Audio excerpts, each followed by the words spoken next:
Cricket, a sport most of the world has never watched. Many don't know the rules, some don't even know where it's played. And yet there exists a cricket league that makes more money per match than the English Premier League, the most watched football league on earth. It doesn't run all year, it doesn't span continents, it lasts barely 2 months. Still, billionaires fight to own its team. Broadcasters bid billions just to show it, and players can earn more in 3 months than their entire international career. This league is called the Indian Premier League or the IPL, and this is not just a sports story. It's a story of how a slow traditional game was transformed into one of the most powerful entertainment businesses in modern history.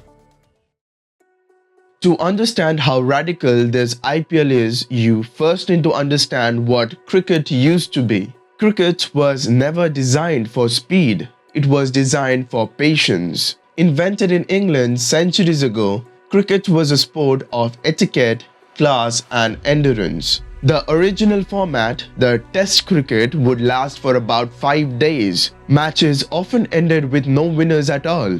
This wasn't a bug, it was a feature. Cricket symbolized tradition, calm, control. It was the opposite of spectacle. As the British Empire expanded, cricket traveled with it to Australia, the Caribbean, parts of Africa, and most importantly, the Indian subcontinent. In India, cricket took root deeply, but not as a business. It was an obsession, a religion, a national identity. For decades, Indian cricket revolved around international matches, controlled by a powerful national board. Players earned prestige but not wealth. Only a handful became stars. The rest survived on modest incomes even at the highest levels. Cricket was popular but it was not profitable. While cricket clung to traditions, the rest of the sports world evolved. Football became faster, basketball became flashier. Leagues like the NFL perfected the art of commercial sports. Short seasons, city-based franchises, broadcast deals, sponsors, storylines. Sports wasn't just competition anymore. It was content. Cricket, by comparison, felt outdated.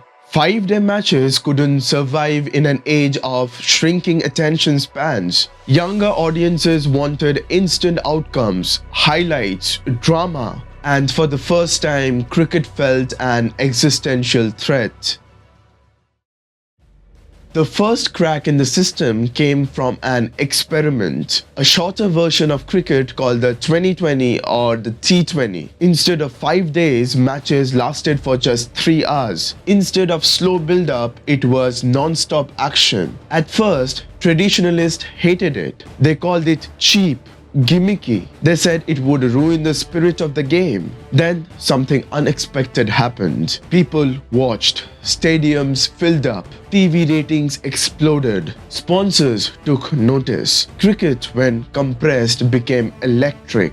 And that's when a dangerous idea emerged. What if cricket wasn't just a sport anymore? What if it became a league? The Indian cricket establishment didn't invent the IPL out of vision, it was out of fear. In the mid-2000s, a private organization launched a rival league called the Indian Cricket League. It promised players better pay, shorter seasons, and freedom from traditional control. For the first time, the monopoly was threatened. If players started leaving, if broadcasters followed, the entire system would collapse. So the authorities did something radical. They didn't shut competition down. They re-innovated it. In 2008, the Indian Premier League was born, not as a tournament, but as a business experiment.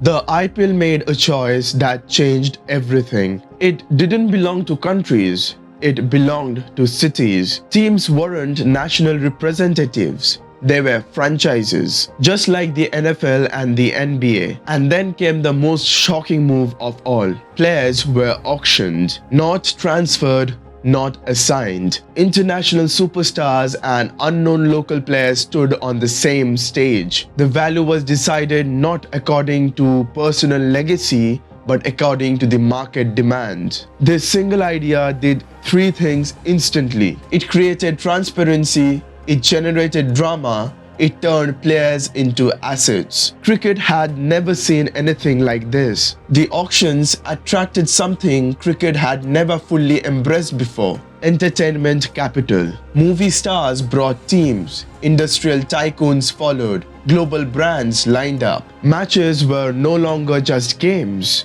they were events. Music, lights, cheerleaders, primetime television. For the purists, it was uncomfortable, but for the masses, it was irresistible. Cricket had finally adapted to the modern world, and money started following. The real explosions came from broadcastings. India is one of the largest media markets in the world. Hundreds of millions of viewers and one obsession: cricket. Cricket broadcasters realized something shocking. A single IPL match could attract more viewers than a Hollywood blockbuster premiere. Rights deals escalated rapidly, from millions to hundreds of millions to billions of dollars. Today, the IPL media rights are worth over $6 billion for a single cycle. That's not per year, that's for just 2 months of cricket. Suddenly, the IPL wasn't just competing with sports league, it was competing with global entertainment giants. Here's what makes the IPL truly fascinating. By global standards, cricket was niche. It's not dominant in Europe. It's not mainstream in North America. It barely exists in larger parts of the world. And yet, this league generates unmatched efficiency, more revenue per match than football, shorter seasons than most leagues, lower operational costs. It breaks every law of sport economics, which ultimately raises the main question: how did this grow so fast? The IPL success was never accidental. It was engineered. At the heart of the league lies the most important business principle most leagues ignore: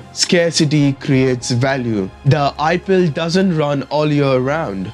It doesn't compete with itself. It appears once, burns intensely, and disappears. This forces attention. Broadcasters know that if they miss the IPL window, they lose millions of viewers. Advertisers know that this is the only time when hundreds of millions are watching the same thing at the same moment. In economic terms, the IPL is not a league. It's a limited time product drop, and scarcity makes people pay more.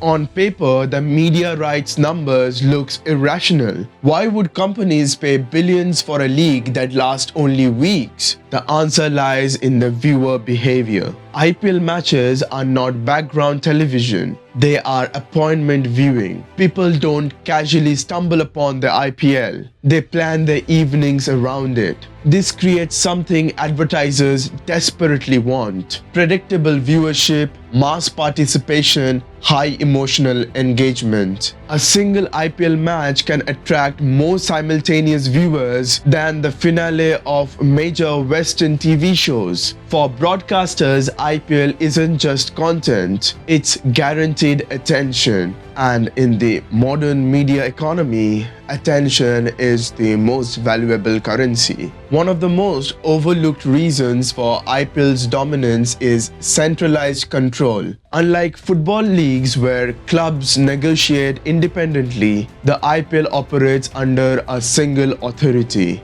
Broadcast rights, sponsorship categories, scheduling, everything is centrally negotiated. And this ensures two things: smaller teams survive, bigger teams can't dominate the system. The league grows together or not at all.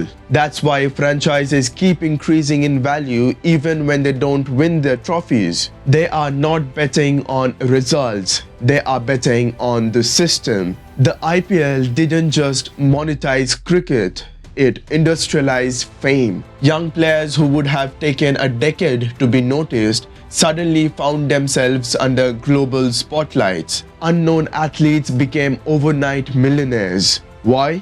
Because IPL understands something traditional sports often ignore: Fans don't just watch teams, they watch stories. The league creates heroes, villains, underdogs, comebacks every single season. And since the season is short, the stories are intense. Condensed drama, high emotional return, perfect for the modern viewer.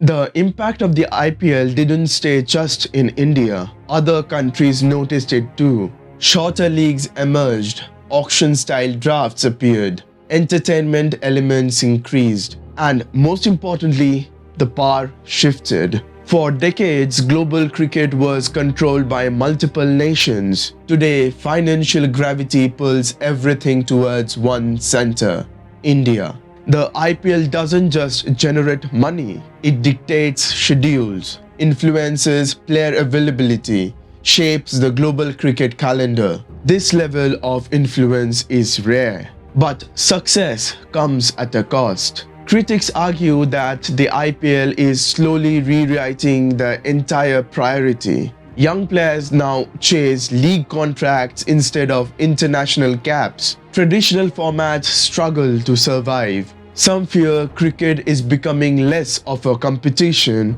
and more of commerce. This isn't a flaw of the IPL, it's the price for its success. When money enters a system at this scale, it changes incentives forever.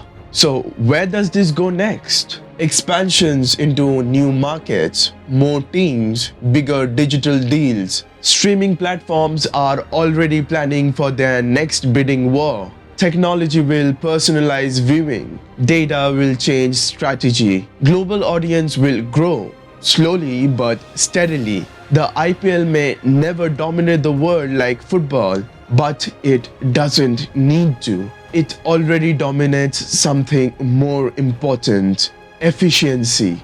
No other league extracts more value from less time. The Indian Premier League is not just a cricket competition, it's a blueprint, a lesson in how culture, timing, and control can turn a traditional sport into a modern empire. It proves popularity isn't about global reach, it's about intensity, about owning moments, about controlling attention, about knowing when to appear and when to disappear. And in a world where every sport is fighting to be seen, the IPL has already won by being impossible to ignore.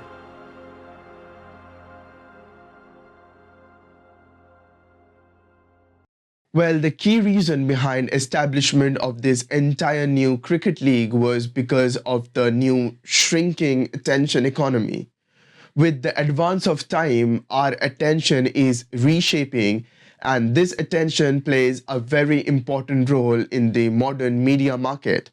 Well, if you want to learn about how did this entire change in our attention took place and how does it shape your life, you can check out my this video. It briefly explains everything you need to know about the modern attention economy and how it changes or how it influences your life. Thank you.